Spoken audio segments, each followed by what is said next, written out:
Let me ask you a question. You remember, it was probably about 4 months ago, Congress passed what was referred to as the Zadroga bill, which would provide some financial assistance to 9/11 first responders facing cancer and respiratory illnesses due to their tireless efforts working at Ground Zero.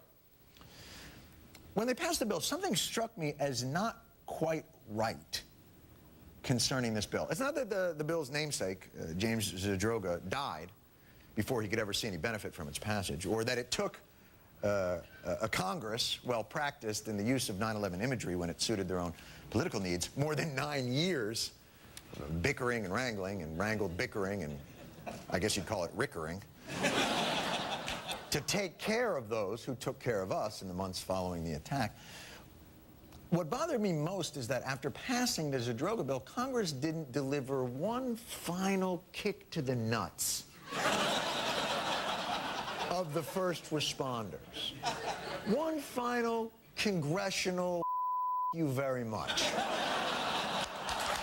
Under the new 9/11 health bill, responders and Ground Zero workers seeking benefits will receive a letter notifying them that the act also requires the World Trade Center program administrator to determine whether a World Trade Center responder or survivor is on the terrorist watch list prior to his or her enrollment or certification.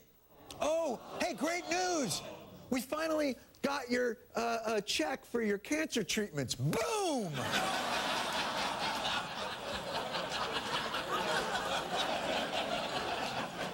You want 9/11 first responders to know that before they get their chemo money for the cancer they got sifting through World Trade Center rubble in hopes of helping to identify those we lost in the attack, you have one just last tiny loose end to tie up. We just have to make sure you're not a terrorist. Actually, you know who else has to go through that type of check to get their money? Nobody. Not for Medicare, not for Medicaid, not Social Security, not farm subsidies, not oil subsidies, not for FEMA disaster money. Although, if your name is Katrina, they have to verify you're not a hurricane before you get your check.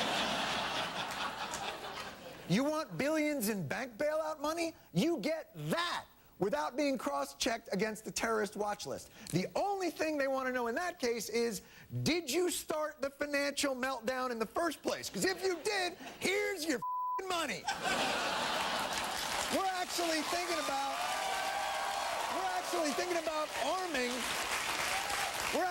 about arming the Libyan rebels. And I'm not sure we're even cross-checking them against the terrorist watch list. What kind of Republican congressman from Florida, Cliff Stearns, would put a piece of amendment like this in the Zadroga bill? I'm being told it's Republican Congressman Cliff Stearns. Thank you, Mr. Chairman. This basically, I'll give it in one sentence. Before a person is certified as eligible for the program, the Secretary of Health and Human Services has to confirm with the appropriate federal agency that that person is not a terrorist. So it's a simple, straightforward amendment.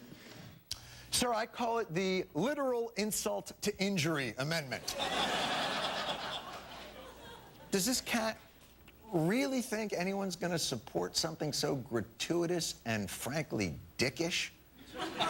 Committee Chair Democrat Henry Waxman must have handed this guy his head on a platter. Gentlemen, yield to me. I'd be glad to yield. I think it makes a lot of sense, and I'm willing to support it. All those in favor of the Stearns Amendment say aye.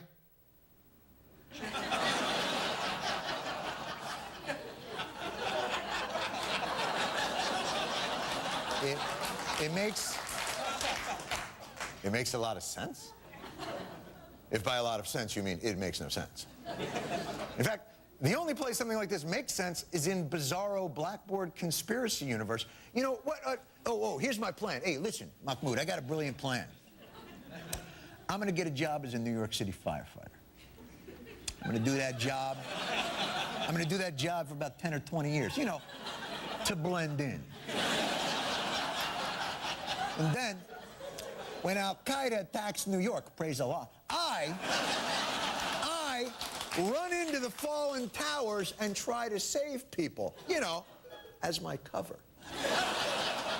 Then, when the towers collapse, miraculously sparing my life, inshallah, I stayed down on the smoldering pile doing a few weeks of search and rescue. And, of course, months of remains recovery, you know, just to make sure I've inhaled enough poison to metastasize my cells. And then, boom, I max out my health insurance, sell my house and my car to pay for medical bills, all the while incessantly lobbying my congressman for some small measure of financial relief. Finally, they passed the bill. I get my check. Boom. I endorse it right over to Al-Qaeda. Checkmate. It's almost too easy.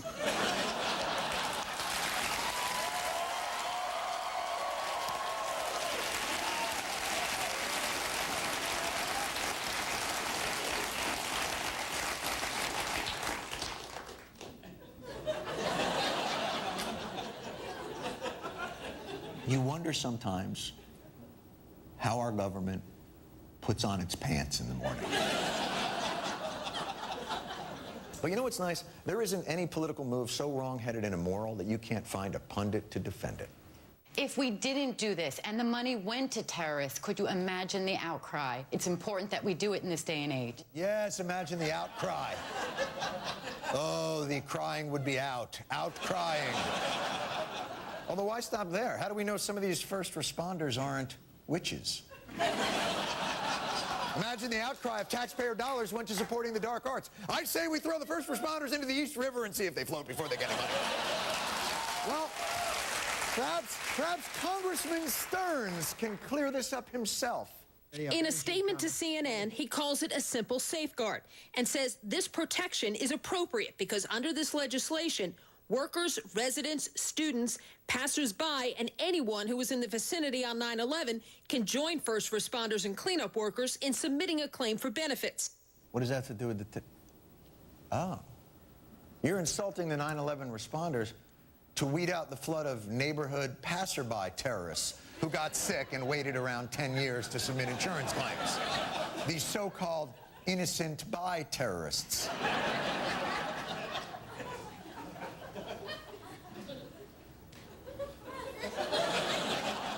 We invited Congressman Cliff Stearns to come on our program tonight.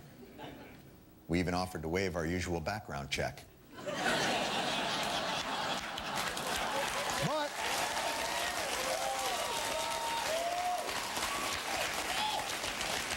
his office said that he was too busy this week and next, apparently strangling this kitten with his bare hands.